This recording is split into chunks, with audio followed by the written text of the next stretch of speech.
name is Bowen from JTech. Today I'm going to show you how an AC system works and the components and the locations. So in here you got your control panel.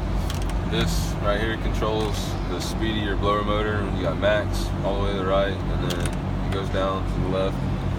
And right here you got max AC, and that would work your recirculation too. And whenever you have it on recirculation, it cuts all the air out from the outside and just recirculates the air inside the cab back through the evaporator. And this right here is just your hot and cold. And alright, we're gonna go out here.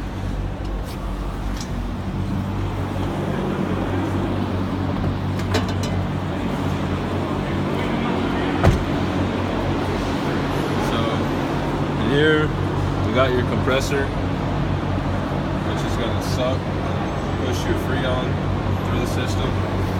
And so first off, it's going to come, when you turn it on, it's going to suck the freon from the evaporator, and it's going to start pushing it through the condenser. And when it starts pushing it through the condenser, it's going to be a gas. The condenser is going to start cooling it off. The fan in here is going to help with that. It's going to draw the air through the condenser, which draws the heat out of the freon and dissipates it into the air. And as it comes to the condenser, it's going to start slowly turning it back to a liquid. After it leaves the condenser, it's going to come back up through here, and inside the cab right here, we got your dryer, and we got your evaporator, and it's going to come back up to the dryer, and the dryer is going to pull out any excess water or any contaminants built up in the system throughout the process. After it leaves the dryer, it's going to go through either an orifice tube or an expansion valve, which helps keep the pressure within the system. And after it goes through your expansion valve, you got your evaporator. And what the evaporator does, it starts slowly turning the freon back to a gas. So when it goes to the compressor, it doesn't break the compressor because you can't compress a liquid.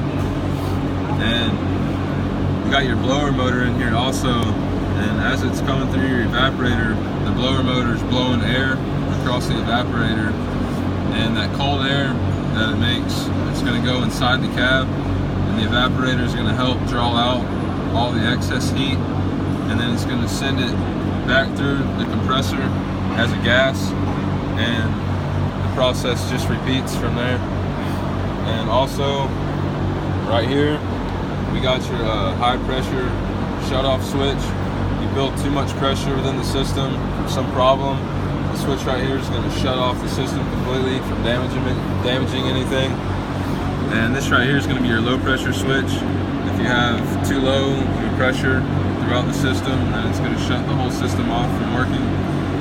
And that's basically how the system works and the components.